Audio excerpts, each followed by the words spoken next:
একটা রেসিপি তোমাদের সাথে শেয়ার করছি, সেটা হচ্ছে ডিমের কারি করব। তো ডিমের কারি করার জন্য আমি এই 8টা ডিম ভেজে নিয়েছি। 8টা ডিমের কারি করব, তাই হলুদ দিয়ে ভেজে নিয়েছি প্রথমে লাল করে। এবার তেল গরম হয়ে গেছে, তার মধ্যে তেজপাতা ফোড়ন দিলাম, দিয়ে এবার পেঁয়াজগুলো দিয়ে দেবো।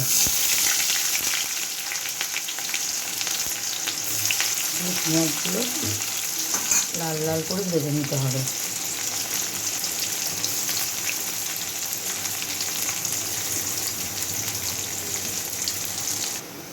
এবার আমার পেঁয়াজ লাল করে ভাজা হয়ে গেছে। এবার এদিকে আমি আদা রসুন টমেটো পেস্ট করে নিয়েছিলাম একসঙ্গে।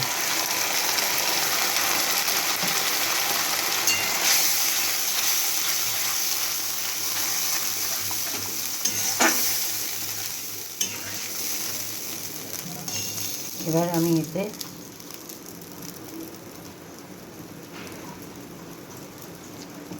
হলুদ গুঁড়ো অ্যাড করলাম, সামান্য পরিমাণ লঙ্কা গুঁড়ো অ্যাড করলাম। যে যেমন ঝাল খাবে ঠিক সেরকম ঝাল দেবে। আমি হালকা করেই দিয়েছি। এবার ভালো করে মশলাটাকে কষিয়ে নিতে হবে।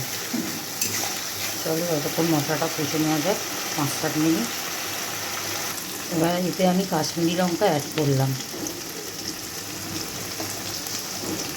আর একটু চিনি, কারণ ডিমের কারিতে একটু মিষ্টি মিষ্টি না হলে ভালো লাগে না, তাই একটু চিনি দিলাম।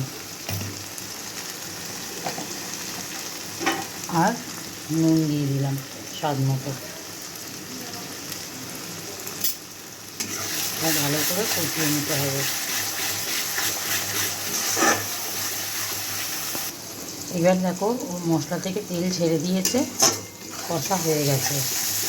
এবার আমি ডিমগুলো দিয়ে দেবো, ভাজা ডিমগুলো।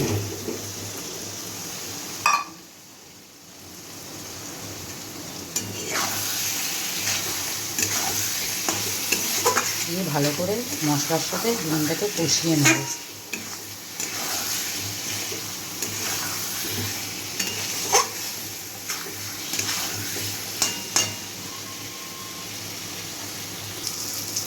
এবার কষানো হয়ে গেছে, আমি পরিমাণ মতো একটু অল্প জল দিলাম।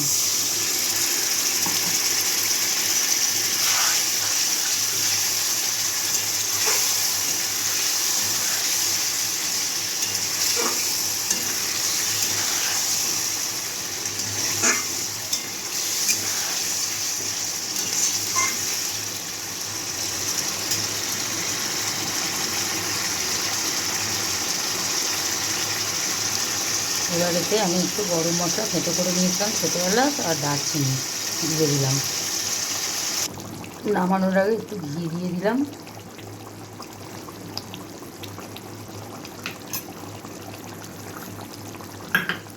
আর একটু ধনেপাতা ছড়িয়ে দিলাম।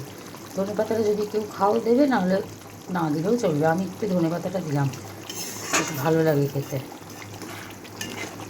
ধনেপাতাটা অপশনাল, যদি ভালো লাগে দেবে, না হলে দেবে না। এবার একটু মাখো মাখো হয়ে গেলে নামিয়ে নেব।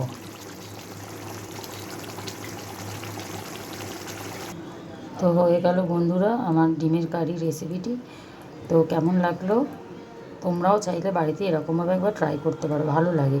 রুটি পরোটা বা ভাত দিয়েও খেতে ভালো লাগে। তো যদি আমার রেসিপিটি ভালো লেগে থাকে, তাহলে আমার চ্যানেলটিকে সাবস্ক্রাইব করো, পাশে থেকেও সাপোর্ট করো, লাইক কমেন্ট করো।